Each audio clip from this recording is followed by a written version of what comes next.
il me paraît important, pour comprendre les origines et la vie même d'Alexandre Safran, de parler un peu de la Roumanie, son pays natal. Alors, d'abord, qu'est-ce que la Roumanie? La Roumanie, comme le nom même l'indique, ça vient de Rome. Et c'est vrai que la formation du peuple roumain donc a été marquée par la présence de Rome. Les Romains étaient dans la Dacie antique, d'ailleurs pas très longtemps, même pas 2 siècles, et pourtant ils ont entièrement acculturé les Daces. Et donc effectivement, c'est sur le territoire de la Dacie romaine, autour des Carpates, qu'allait se forger par la suite la Roumanie. En fait, la géographie explique l'histoire. Et il y a 3 grandes provinces, et nous verrons aussi, pour ce qui est l'histoire aussi des Juifs, c'est extrêmement important d'avoir à l'esprit cette géographie de la Roumanie. En effet, au Moyen-Âge déjà, donc, le peuple roumain se retrouve autour des Carpates dans 3 provinces. Au nord-ouest, c'est la Transylvanie, Silva, c'est forêt en latin. De l'autre côté de la forêt, Transylvanie, avec la capitale Cluj en roumain, Kolozsváros en hongrois, Klausenburg en allemand. Ensuite, les 2 autres provinces importantes, c'est la Valachie, qui se trouve au sud des Carpates méridionales, jusqu'au Danube. C'est la Valachie, la capitale Bucarest, et ensuite capitale de la Roumanie. Et enfin, au nord-est, c'est-à-dire des Carpates orientales et à l'origine jusqu'au Dniestre, la Moldavie historique, qui elle-même se compose de 2 parties. La Moldavie qui va jusqu'à la rivière Prout, et la partie orientale de la Moldavie, entre le Prout et le Dniestre, ça s'appelle la Bessarabie, et c'est aujourd'hui le 2e État roumain en Europe, ce qu'on appelle aussi couramment la République de Moldavie, qui a fait partie pendant longtemps de l'Union soviétique.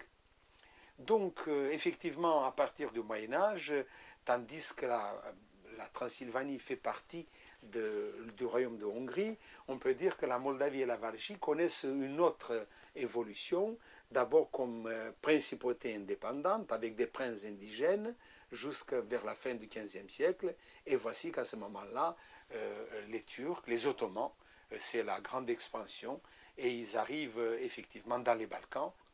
Et à partir du XVIIIe siècle, au début du XVIIIe siècle, l'Empire ottoman commence à faiblir, pour ne pas dire que commence déjà le déclin, c'est un peu tôt peut-être, mais malgré tout, et ils décident, les Turcs, les Ottomans de l'époque, de mettre à la tête des principautés de Valachie et de Moldavie, non pas des princes indigènes qui étaient là en place pendant des siècles, mais désormais des princes phanariotes.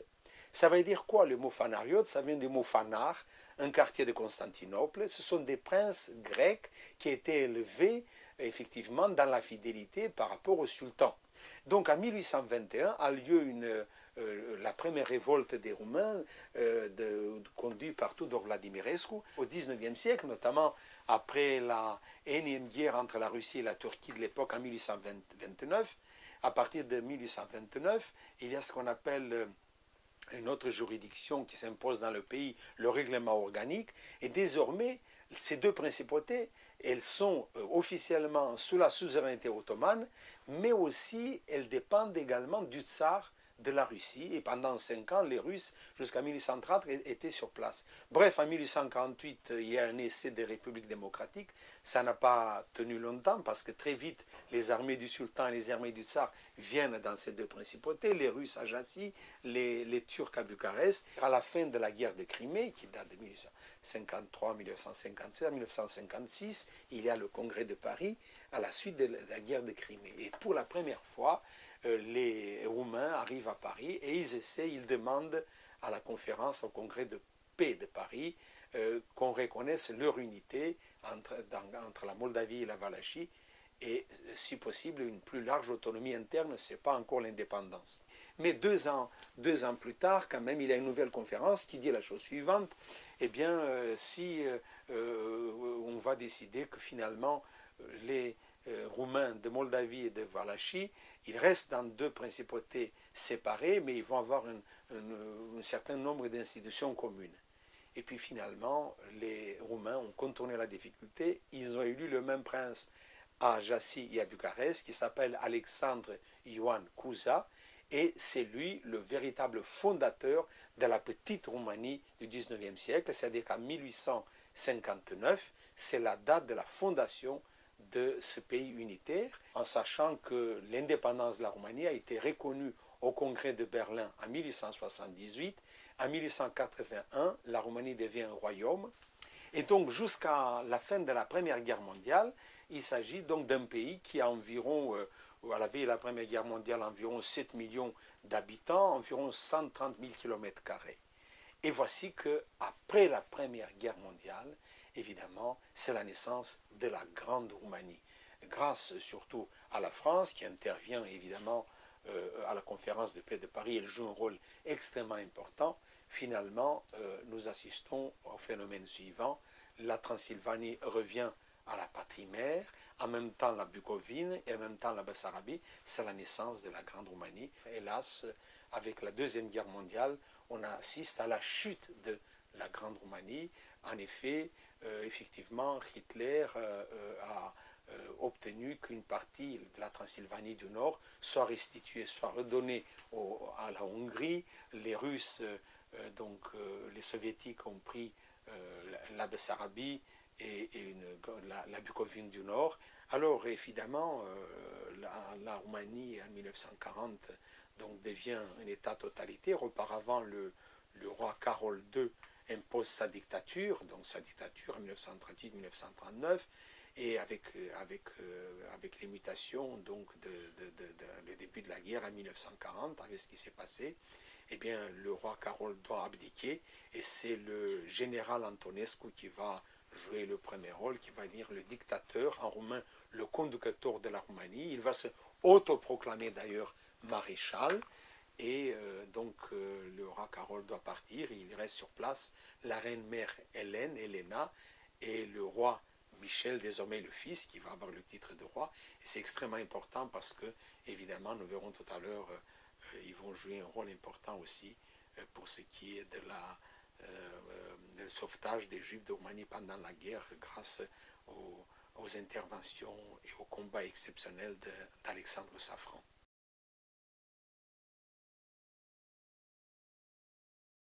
Déjà à l'époque antique, on a des Juifs sur le territoire de la Dacie romaine. On a des témoignages, on a des pièces de monnaie.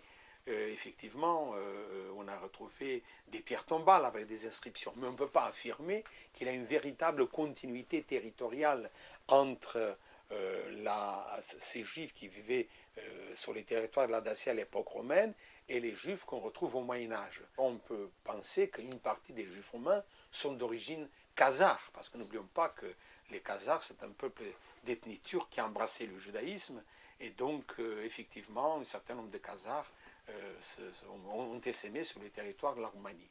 Toujours est-il que nous trouvons déjà au Moyen-Âge des communautés aussi bien en Moldavie, et à la fin du Moyen-Âge aussi bien en Valachie. Par exemple, au début du XVIe siècle, nous avons à Bucarest les premiers Juifs qui arrivent chassés d'Espagne. Donc la Roumanie, de ce point de vue-là, va comprendre plusieurs types de communautés, mais grosso modo aussi bien les séfarades chassés d'Espagne et du Portugal, qui sont arrivés en Roumanie au début du XVIe siècle par le biais de l'Empire romain, de l'Empire ottoman. Ils se trouvent donc en Turquie, ensuite en Grèce, ensuite en Bulgarie. De Bulgarie, ils viennent en Roumanie, et donc on les trouve à Bucarest. On a même une liste de juifs séfarades à Bucarest au début du XVIe siècle. Ils ont toujours été minoritaires. Ils constituaient, pourquoi pas, une certaine élite, pour ainsi dire, parce qu'ils étaient très bien intégrés du point de vue linguistique. Et puis, il y a des Juifs indigènes que nous retrouvons depuis le Moyen-Âge dans une ville comme Cetate Alb en Bessarabie ou Akherman, elle s'appelle aussi.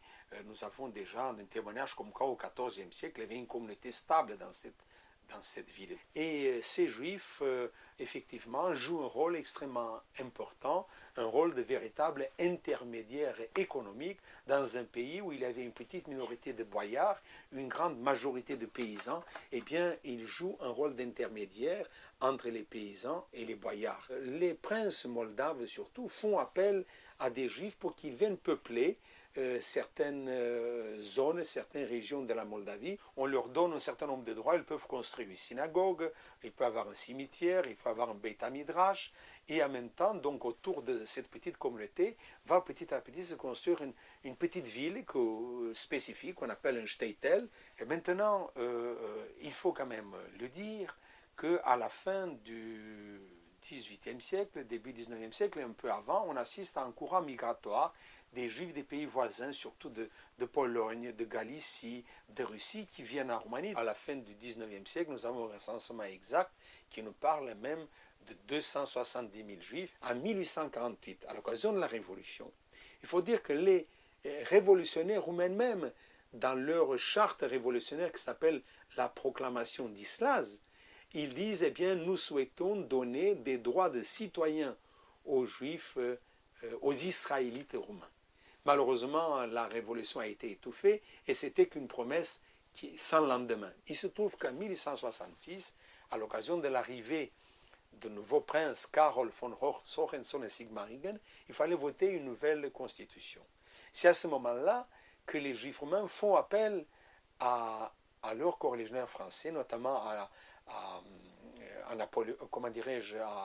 Adolphe Isaac Crémieux, ancien ministre de la Justice en France, pour qu'il vienne à Bucarest pour essayer de convaincre les parlementaires roumains qu'à l'occasion de la promulgation de cette constitution, on donne enfin des droits de citoyens aux Juifs. On lui promet tout, il rentre, il est très content, et malheureusement, à la suite d'une émeute nationaliste antisémite qui a eu lieu, au lieu de voter un article initialement 6 qui disait, eh bien, les Juifs, on leur reconnaît des droits de citoyens, on a voté un tristement célèbre article 7 qui dit la chose suivante. Tout étranger peut devenir roumain s'il est chrétien. Donc c'est la théorie de l'État chrétien.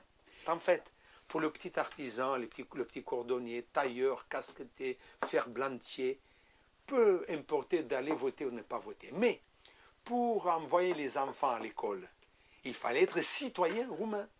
Pour avoir une position dans l'État, pour être médecin d'un hôpital officiel, pour être fonctionnaire d'État, etc., etc., etc., il fallait être citoyen roumain.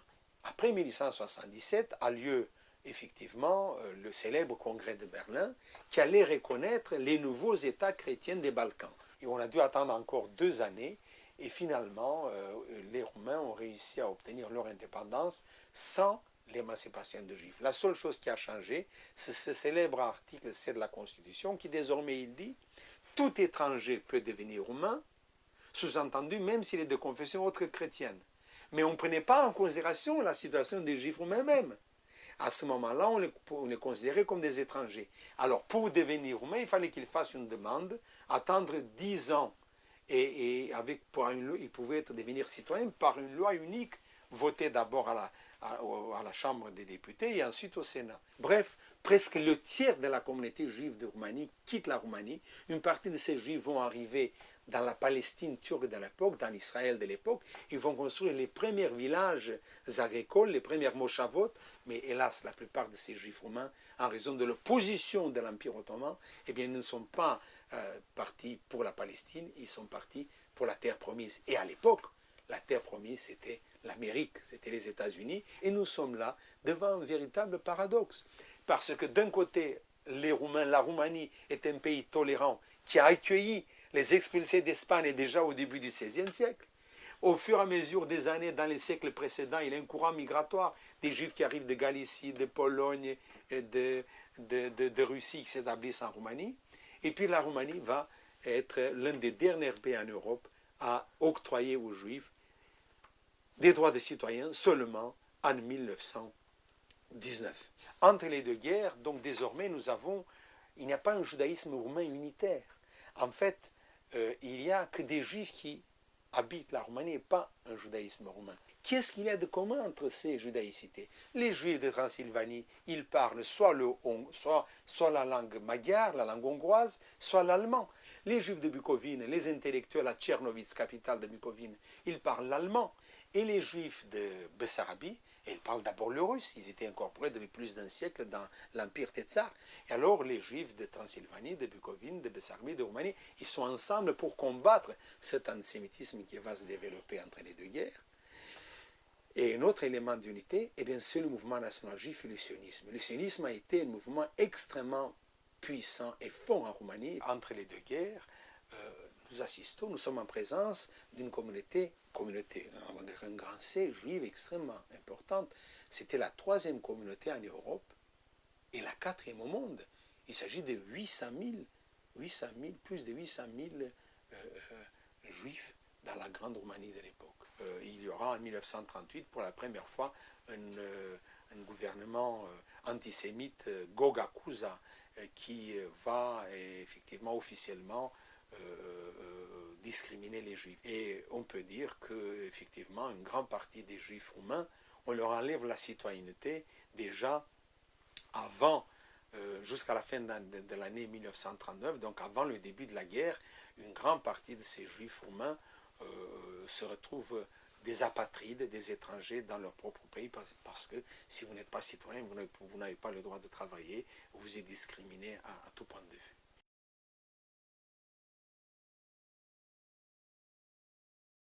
Au mois d'août 1940 est voté le statut anti-juif, comme le statut anti-juif qui a été voté, qui a été promulgué en France, bien entendu la France de Vichy, ou dans d'autres pays.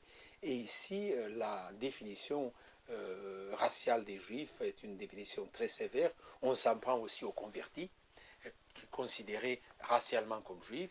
Donc on va pouvoir les frapper de toute une série de discriminations qui concernent donc leur vie économique, leur vie sociale, tous les fonctionnaires d'État sont chassés, tous les écrivains d'origine juive, leurs œuvres sont bannies des bibliothèques, tous les journalistes juifs ne peuvent plus continuer leur métier, et donc une avalanche de discrimination et de lois discriminatoires qui ont lieu donc durant l'été 1940.